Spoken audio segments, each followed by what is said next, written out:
Hey, what's up everybody? It's TheHyphenate here, and today we're going to talk about the Saramonic Blink 500 ProX B2. Saramonic's new wireless 2.4 gigahertz mic systems.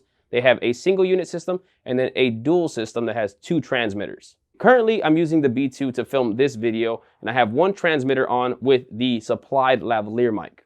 Now with the dual system, you can have two different transmitters not only doing mic level, but you can also do line level inputs, which I think is actually really awesome. Now in the receiver, you can actually choose if you want the audio to be in mono mode or stereo mode. In mono mode, both transmitters send the same identical signal to both the left and right channels, so you'll pretty much hear both transmitters on top of each other. Or you can set it to stereo mode, where one transmitter goes to the left channel and the other transmitter goes to the right channel. And what that allows you to do is, in one audio recording, have the two different sources on left and right, so then in post, when you're editing, you can actually separate the left and right and then make them both mono, so they can both go left and right channels, but then you can actually edit and change the sound as you need to. So in case someone's talking and they're louder than the other person that's talking, then you can adjust that in post. Or if you had one transmitter on a mic and the other transmitter on a line level device, let's say playing music, then you can adjust those levels as you need to as well. All right, so let's go over some of the specs of the Blink 500 Pro X. Now this is very similar to the Blink 500 Pro that's been out for a while, though this definitely has some upgrades. The antenna is now a FPC antenna with about 8 milliseconds of latency, which is actually pretty good. The units are slightly lighter, slightly smaller, and have a longer runtime, with the receiver going about 12 hours of runtime on a full charge, and the transmitters having about a 10-hour runtime at a full charge. The included charging box does take about 3 hours to get a full charge. And now the charge box, as well as the receivers and transmitters, all use USB Type-C. All right, so let's take a closer look. With the Saramonic Blink 500 Pro X B2, you get the two transmitters, so you actually get two of these lavalier mics. Now these are pretty simple and basic. They're not the greatest, though it's very handy that they come with it. It has decent audio quality with a reliable alligator clip. And one thing I really do like is the pop filter, or the little windscreen that it comes with. It doesn't feel very cheap. It's pretty thick, and it does have like this rubberized plastic here that actually locks in pretty tight on the actual capsule, so this doesn't easily fall off. It has the standard 3.5mm TRS jack, and the cable length is about 4 feet long. Again, it does come with two of these. It comes with a 3.5mm TRS cable to connect your receiver to your camera, and it is pretty long. It does have the coil, so it can actually go pretty far if you don't have the receiver directly on top of the camera.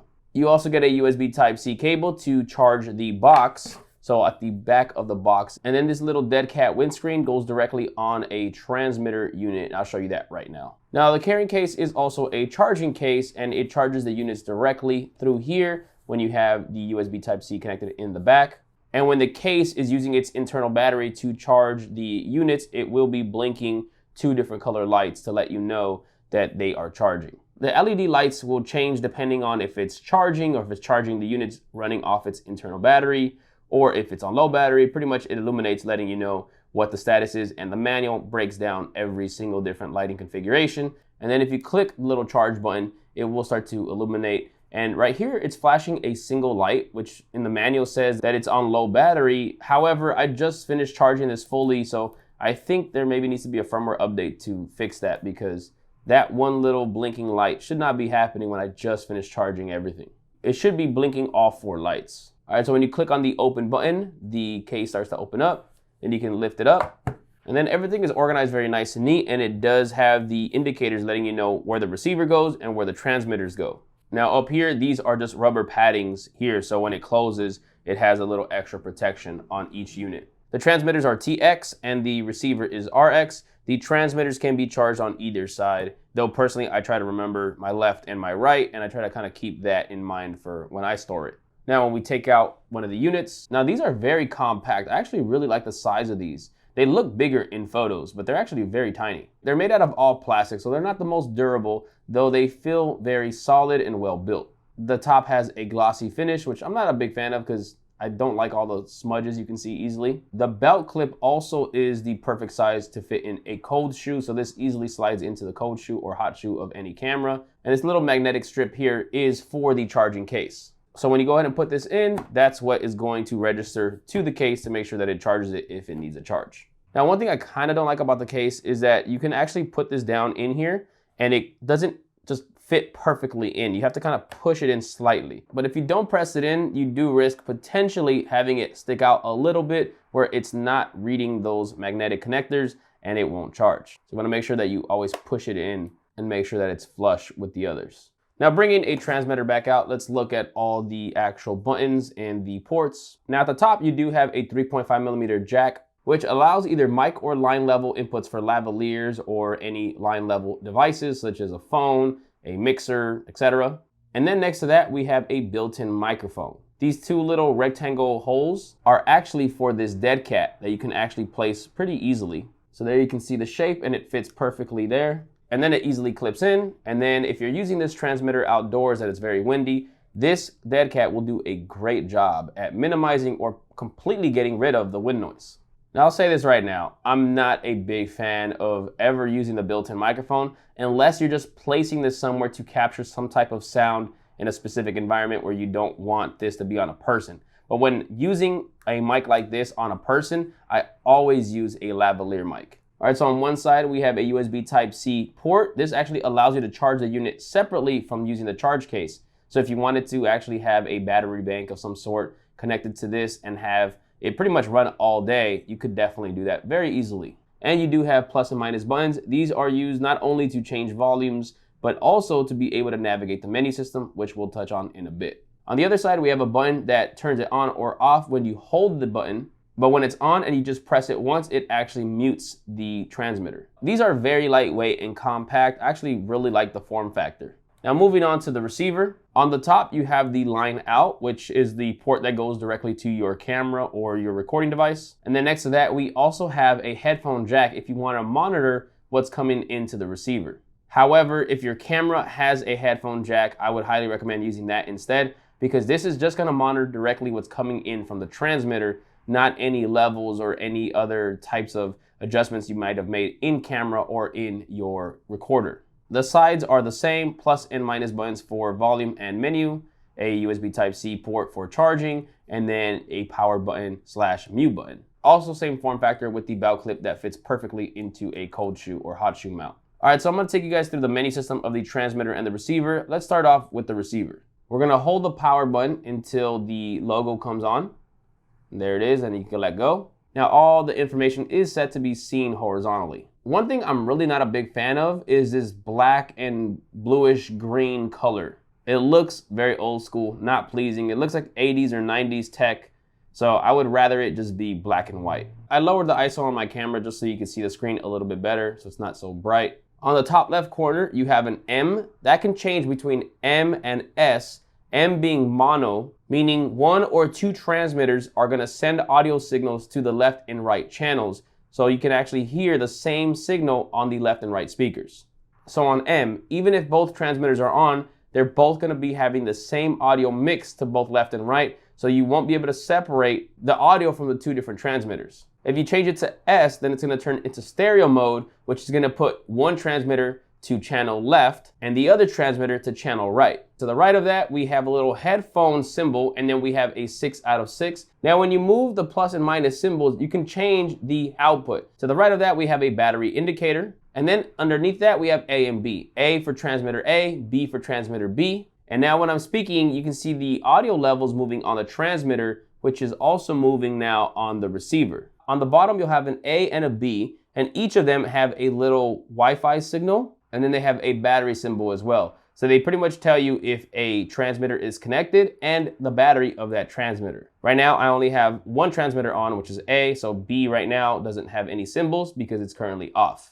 Now again, the power button works as a mute button. So if you just press it once, you're actually going to mute the receiver. I know it's kind of hard to tell right now, but there's a little slash over the headphones. Press it again, and then now it's back, not muted. All right, to get into the menu, you actually have to hold the plus button. Hold that until it gets into the menu. If you press the plus and minus buttons, you'll actually cycle through the different bits of information or the different parameters that you can adjust. Again, plus and minus does not select anything. It just cycles through the list of options you can change. But if you want to actually change one of these options, Once you're in an option that you like, let's say for example, output mode, and we want to change that from mono to stereo, you have to hold that plus button again, and then you'll see a little highlighted square around whatever it is that you can change. Then you can go ahead and press the plus or minus button to make a change. So right here you see stereo or mono. If I wanted to keep it at stereo, then I hold the plus button again to select it. To back out of this, you hold the minus button and then you go out of the menu. I'm gonna go ahead and change this back to mono. Now let's go to the transmitter, and it works very similar. Now the plus and minus buttons, like I mentioned earlier, change the output volume of the transmitter itself. If we hold that plus button, we're gonna go into the menu system. Now you can change the mic gain here through the menu, or you can do it out of the menu. Now you can also change the input mode here through the menu to be either mic or line. I actually think this is amazing. Being able to send a line level signal wirelessly and then being able to use the other transmitter for a mic input is actually pretty awesome. Especially if you're doing either a music performance or you're trying to have some line level sound coming out of a computer or a phone into the camera as well as having someone talk. It's actually really intuitive. Now both the transmitter and receivers can also change the mute key. You can either disable it or enable it. You can also change the backlight mode. You can have it on or off, and you can change the language, etc. You can restore it, or you can unpair or pair it if it ever gets disconnected, though it can actually easily pair when you just put it into the case. Now this all does come with a little carrying pouch, which is okay. It's not the greatest, but it does fit this and all the accessories pretty snug. So it's actually easy to carry around to make sure you don't lose anything. Now I've been using the system for about a week now indoors in my studio, and it works really well. But now we're gonna go outdoors and do some tests. All right, so right now we're gonna do a test outdoors, see how far I can go, see how much I can turn around to kind of block the line of sight and see what the range is really. So right now it's really hot, so I'm squinting, but I'm starting to back up. I'm roughly about 10 feet away now. I'm gonna turn around. I'm saying words. For those of you who don't know, I also love to make music. So you guys can check out my music on Spotify, Apple Music, all that good stuff. It's under TheHyphenate. And on this channel, this tech channel, I do have a lot of beat making tutorials where I show you how I actually make the beats to a lot of those songs. So right now, I would say I'm roughly about 30 feet.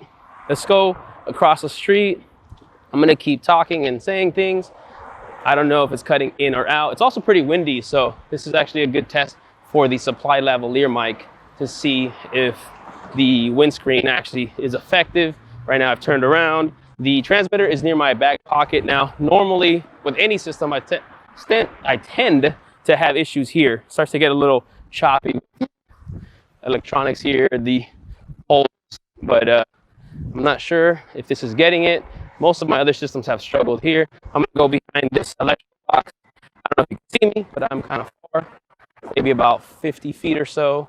Now it states that it's supposed to have about 100 meters of line of sight where it keeps it, but I very rarely ever push it that far. I'm gonna go around the corner of this building here, see what that's like. So let me see. Right now, the transmitter should be facing the camera, but now there is a pretty fear completely blocking me.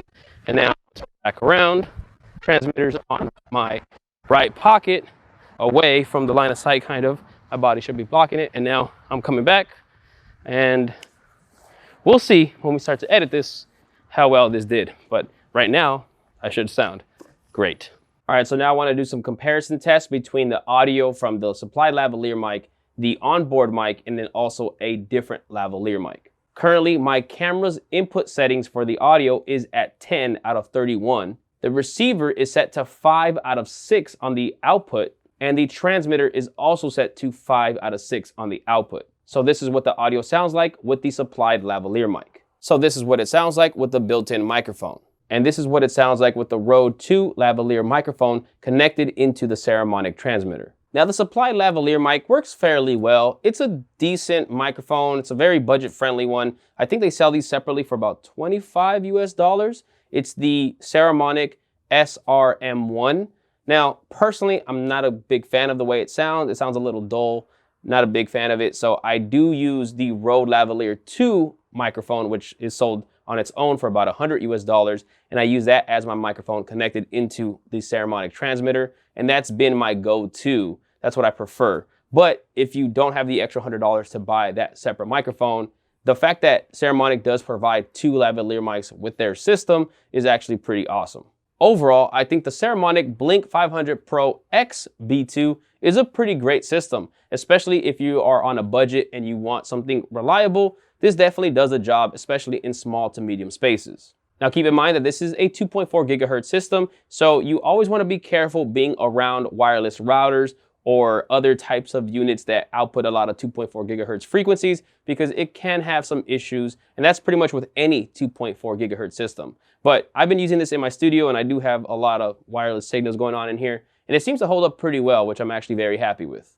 Also, I really do love that you can have mic level and line level going into the transmitters. Now, like I mentioned earlier, the supply lavalier mics are decent. They're nothing extraordinary. If you get the chance to upgrade your lavalier mics, I definitely would. They work with 3.5 millimeter jacks on the transmitter, so you can pretty much get any 3.5 millimeter lavalier mic that you want.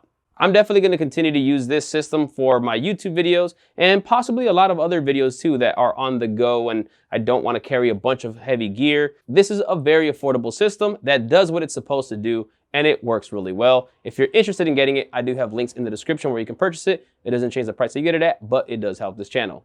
Please make sure to drop a like on this video, drop a comment below if you have any questions, and please make sure to subscribe. I have a lot more videos coming soon. I'll catch you guys in the next one. Peace.